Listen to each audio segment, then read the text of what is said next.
আমি এক জায়গায় ওয়াজ করতেছি যে স্ত্রী হক আছে, স্ত্রীর যে ওজন আপনি ওজনে কম দিবেন না।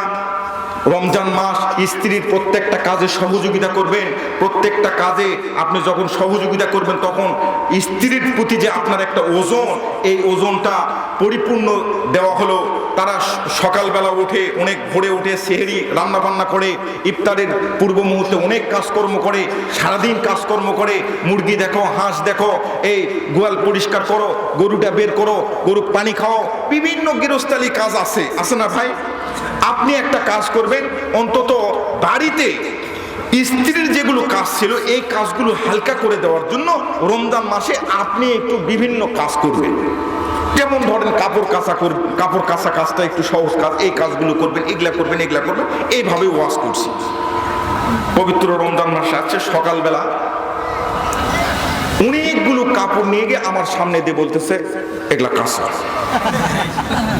আমি বলতেছি ব্যাপারটা কি, হঠাৎ করে তোমার এরকম পরিবর্তন? উনি মোবাইল টেনে যায় আমার সামনে, আমার ওয়াজ আমার সামনে দেখে, ধরো এই যে তোমার ওয়াজ, তুমি শোনো। তাহলে ওয়াজ করা কঠিন না সহজ? খুব বেকায়দা। ওয়াজের মধ্যে ওয়াজ দেখার পর আমার ছেলে আমার বেটা ওই ওয়াজের নিচে ও লেখছে, এভাবে লেখছে যে আল্লাহ ভাইকে আল্লাহ সুবহানাহু ওয়া তাআলা কবুল করুক। সম্মানিত হাজিরিন, যখন নামাজ শুক্রবার দিন জুমার নামাজ শুরু হওয়ার আগে খুতবা দেয় ইমাম সাহেব, খুতবার আগে কোনো মুসল্লি আমরা হাজির, হয় খুতবার আগে অথবা তাকবীরুলার আগে, এরকম আছে না? এক মুসল্লি প্রায় সুন্নত নামাজ পড়ে না, কোনোভাবেই সুন্নত পড়ে না, কিন্তু আজকে ইমাম সাহেব পিছনে তাকিয়ে দেখে যে ও সুন্নত ছাড়ে না, সুন্নত পড়তে আছে। সুন্নতের নিয়ত করে 2 রাকাত শেষ, 4 রাকাত শেষ, তারপরে আবার নিয়ত করে। এখন ইমাম সাহেব বলতেছে ব্যাপার কি রে, এই চাচা তো জীবনে নামাজ পড়ে না, সুন্নত নামাজ আমি দেখি নেই, কয়েক জুমাতে দেখতেছি ও সুন্নত নামাজ পড়ে না, যখনই সালাম ফিরি তখনই চলে যায়, আজকে হঠাৎ করে দেখতেছে আছে, ব্যাপারটা কি? তারপরে ইমাম সাহেব লক্ষ্য করে দেখে জিলাপির একটা গামলা ওখানে আছে কোণের মধ্যে, জিলাপি আছে। এই জিলাপি দেখে উনি সুন্নত নামাজ পড়তেছে। এতদিন থেকে যে ও সুন্নত পড়লো না, আপনারা বলেন তো ও ওজনে কম দিছে না ওজনে ঠকাইছে? কথা বলতে হবে। ওজনে কম দিছে না ঠকাইছে? ওজনে কম দিয়েছে না সঠিক দিয়েছে? ওজনে কম দিয়েছে। কথা বলেন ঠিক কিনা? সম্মানিত হাজিরিন, আল্লাহ সুবহানাহু ওয়া তাআলা এই কোরআনুল কারীমের মধ্যে একটা সূরা নাযিল করে দিয়েছে। এই সূরাটার নাম হচ্ছে নাহল। সূরাটার নাম কি বললাম? নাহল। সূরাটা নাহল। খুতবার মধ্যে ইমাম সাহেব শুক্রবার দিন নামাজ শুরু হবে সানি খুতবার, খুতবার শেষের অংশে। আপনারা যারা খুতবার আগে যান তারা, আমি একটু পড়তেছি, আপনারা দেখেন, খেয়াল করেন তো, আপনাদের অনেকের মনে হবে, আলেম ওলামা তো মুখস্থ আছে, আপনারা একটু মনে করবেন। খুতবার মধ্যে ইমাম সাহেব এভাবে পড়ে, ইন্নাল্লাহা ইয়া'মুরু বিল আদলি ওয়াল ইহসান ওয়া ইতা'i যিল কুরবা ওয়া ইয়ানহা আনিল ফাহশাই ওয়াল মুনকারি ওয়াল বাগই ইয়া'iযুকুম লা'আল্লাকুম তাযাক্কারুন ফাযকুরুনি আযকুরুকুম ওয়াশকুরুলি ওয়া লা তাকফুরুন। বলে ইমাম সাহেব বসে যায়। কথা বলেন ঠিক কিনা? এই যে সূরা নাহলের 90 নম্বর আয়াতে কারিমা, প্রত্যেকটা জুমার সানি খুতবার মধ্যে এই 90 নম্বর আয়াতে কারিমা আল্লাহ রাব্বুল আলামিন সেটিং করে দিয়েছেন, মুফাসসির কিরামগণ সেটিং করে দিয়েছেন। গুরুত্বপূর্ণ একটা আয়াত। মুফাসসির কিরামগণ যখন খুতবার বইটা এভাবে সাজিয়েছে, তারা চিন্তা করেছে, বিশেষ করে জালালউদ্দিন সৈয়দী রাহমাতুল্লাহ আলাইহি, তিনি একটা কিতাব লিখেছেন তাফসিরে জালালাইন। এই কিতাবের মধ্যে এই আয়াতে কারিমা সূরা নাহলের 90 নম্বর আয়াতে কারিমা তাফসীর করতে গিয়ে তিনি লিখেছেন, আল্লাহ রাব্বুল আলামিন কোরআনুল কারীম গোটা যদি নাজিল না করত, একটা সূরা একটা আয়াত যদি নাজিল করত, তাহলেই মানুষের জন্য কল্যাণের জন্য যথেষ্ট হয়ে যেত। বলেন আল্লাহু আকবার। একটা আয়াত তিনি এটা গুরুত্ব বোঝানোর জন্য বলেছেন। তিনি বলেছেন এই আয়াতে কারিমার মধ্যে এমন কিছু কথা আছে যেই কথাগুলো মানুষের হেদায়েতের জন্য, নাজাতের জন্য যথেষ্ট, আর কিচ্ছু লাগে না। তিনটা কথা আছে, এই তিনটা কথা আল্লাহ সুবহানাহু ওয়া তাআলা বলেছেন তোমরা বেশি বেশি করে করো। আর তিনটা কথা আছে তোমরা জীবনে এটা করো না, কোনোদিন করো না। আপনাদের বলতে চাই, আপনাদের অসুবিধা হচ্ছে বাবা, সমস্যা হচ্ছে। সম্মানিত হাজিরিন, আল্লাহর পয়গম্বর আলাইহিস সালাতু ওয়াস সালাম আসছেন ওজন পরিবর্তন করে দেওয়ার জন্য, সমাজটাকে পরিবর্তন করে দেওয়ার জন্য। শুধুমাত্র মসজিদ মাদ্রাসা ঝকঝক তকতক করে দেওয়ার জন্য আল্লাহর পয়গম্বর আসে না। আপনার অনেক টাকা পয়সা আছে, খুব চিকন কথা, অনেক টাকা পয়সা আছে, আপনি সুন্দর একটা বাড়ি তৈরি করতে পারবেন, 5 তলার একটা বিল্ডিং তৈরি করতে পারবেন এই ফতেপুর বাজারে। কিন্তু কোরআনুল কারীম যদি আপনার মধ্যে না থাকে, কোনোদিন আপনি সুন্দর একটা পরিবার তৈরি করতে পারবেন না। টাকা আছে, বাড়ি করতে পারবেন, কোরআনুল কারীম নাই, সুন্দর পরিবার তৈরি করতে পারবেন না। বাড়ি আর পরিবারের মধ্যে পার্থক্য আছে না নাই? মুসলমান ভাইরা রে আমার, গভীর রাত্রি আল্লাহর পয়গম্বর আলাইহিস সালাতু ওয়াস সালাম ওনার বিবি আম্মা জান আয়েশা সিদ্দিকা রাদিয়াল্লাহু তাআলা আনহা বর্ণনা করেন, গভীর রাত্রিতে হঠাৎ করে আয়েশা সিদ্দিকা রাদিয়াল্লাহু তাআলা আনহার ঘুম ভেঙে গেল। তিনি বিছানা থেকে, হুজরাখানার মধ্যে বিছানা থেকে দাঁড়িয়ে গেলেন, বসে পড়লেন। বসে এভাবে অন্ধকারের মধ্যে এভাবে হাঁটাচ্ছেন। পয়গম্বর আলাইহিস সালাতু ওয়াস সালাম বিছানার মধ্যে নাই। বিছানার মধ্যে পয়গম্বর আলাইহিস সালাতু ওয়াস সালামকে অন্ধকারের মধ্যে আয়েশা সিদ্দিকা রাদিয়াল্লাহু তাআলা আনহা পান নাই। আয়েশা ডাক দিয়ে বলছেন, আমি আস্তে করে দরজাটা খুলে যখন বাহিরে চলে গেলাম, পয়গম্বর আলাইহিস সালাতু ওয়াস সালাম মাঝে মধ্যেই জান্নাতুল বাকি কবরস্থানের মধ্যে প্রবেশ করে। গভীর রাত্রির মধ্যে আল্লাহর পয়গম্বরের পরিবারের 11 জন সদস্যের এই জান্নাতুল বাকি কবরস্থানের মধ্যে কবর আছে। কলিজার টুকরা অনেক সাহাবীদের কবর আছে জান্নাতুল বাকি কবরস্থানের মধ্যে। আল্লাহর পয়গম্বর ওনার বিবি আয়েশা সিদ্দিকা রাদিয়াল্লাহু তাআলা আনহা বর্ণনা করেন, আমি যখন আস্তে করে জান্নাতুল বাকি কবরস্থানের মধ্যে প্রবেশ করলাম, কিছু দূর যাওয়ার পর দেখছি একেবারে মানব শূন্য, জনপ্রাণহীন এলাকা, কোনোভাবেই কাউকে খুঁজে পাওয়া যায় না। আল্লাহর পয়গম্বরকে তো পাওয়া গেল না। আল্লাহর পয়গম্বর কয়েকদিন যাবত অসুস্থ, মানুষটা কোথায় গেল? তিনি আস্তে করে কাঁদো কণ্ঠে, ছোট মানুষ কাঁদো কণ্ঠে হুজরাখানার মধ্যে যখন প্রবেশ করছে, হুজরাখানার মধ্যে প্রবেশ করার পরে এবার লক্ষ্য করে দেখে কানের মধ্যে অন্ধকারের মধ্যে একটা শব্দ চলে আসলো। ছোট বাচ্চাদের মতো ঘরের কোণের মধ্যে কে যেন হাউমাউ করে কাঁদতেছে। নবী গো,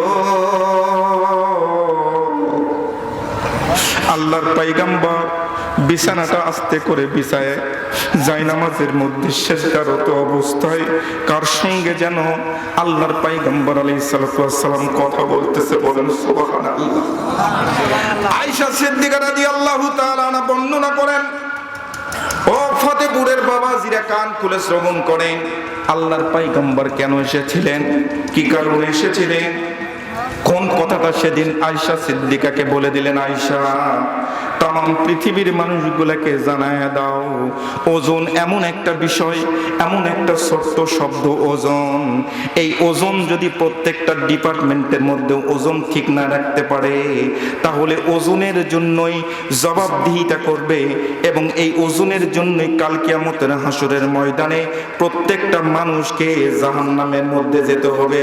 চিৎকার করে বলেন নাউজুবিল্লাহ। ঘাটতি করে মানুষকে প্যাঁচ লাগায় দেয়, তাহলে বুঝবেন তারাও ওজনে কম বেশি করলো। কথা বলেন ঠিক কিনা? আল্লাহর পয়গম্বর আলাইহিস সালাতু ওয়াস সালাম আয়েশাকে ডাক দিয়ে বলছেন, আয়েশা, যে ফুলের খুশবুতে সারা জাহান মাতোয়ারা, এমন একটা কিতাবের মধ্যে বর্ণনা আসছে।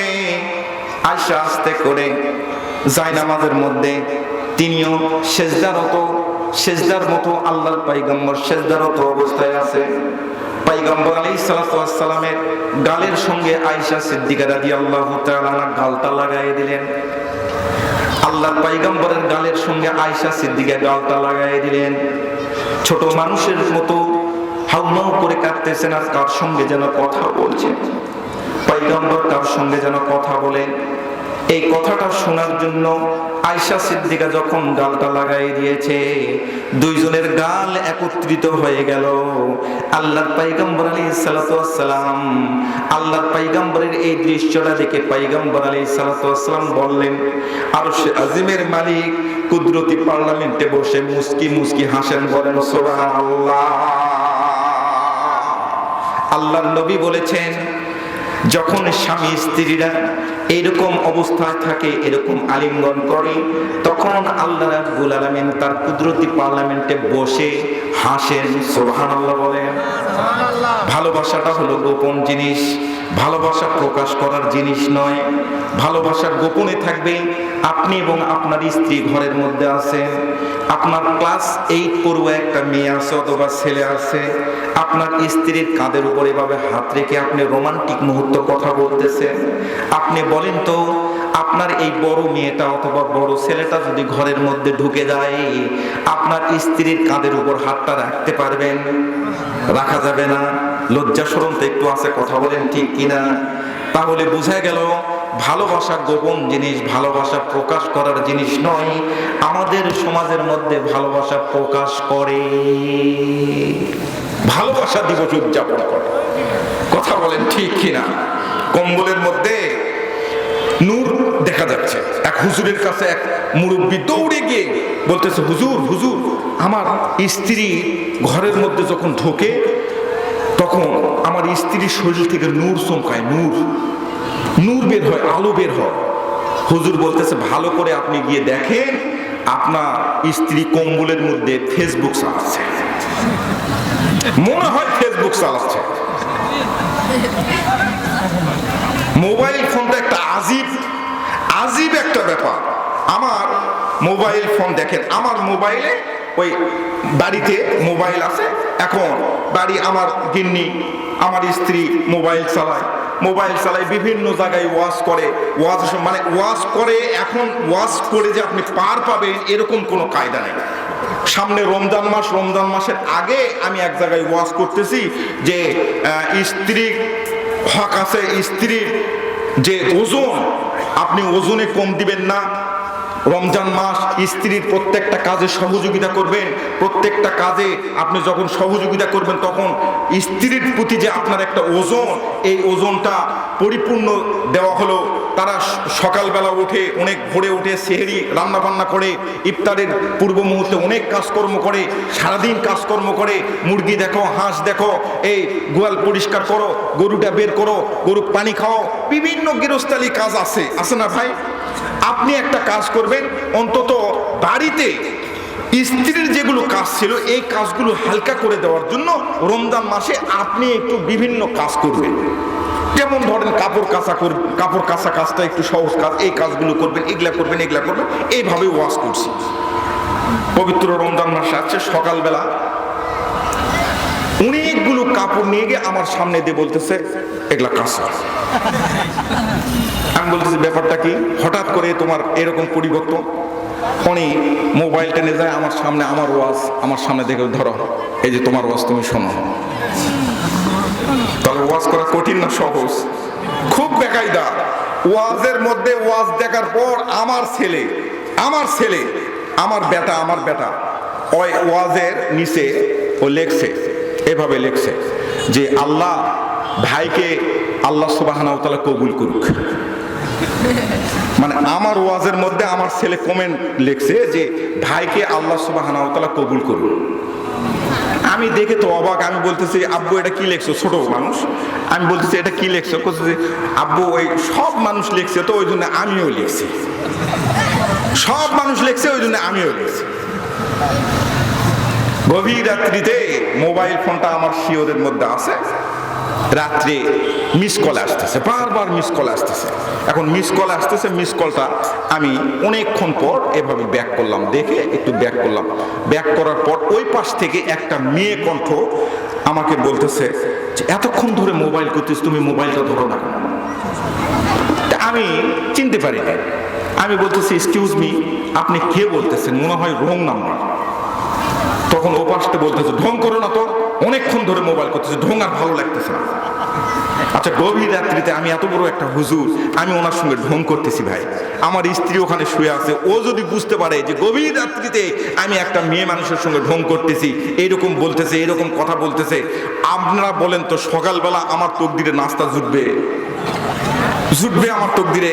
এই জন্য মোবাইল ফোনটা কিন্তু খুব বেকায়দার একটা জিনিস, খুব কায়দা করে আপনি চালাবেন, তাছাড়া কিন্তু অসুবিধা আছে। আল্লাহ রাব্বুল আলামিন কবুল করুক, বলেন আমিন। খুব তাড়াতাড়ি মোবাইল ফোনটা আমি কেটে দিলাম, কোনো মুসিবত হয়নি। আল্লাহ রাব্বুল আলামিন কবুল করুক, বলেন আমিন।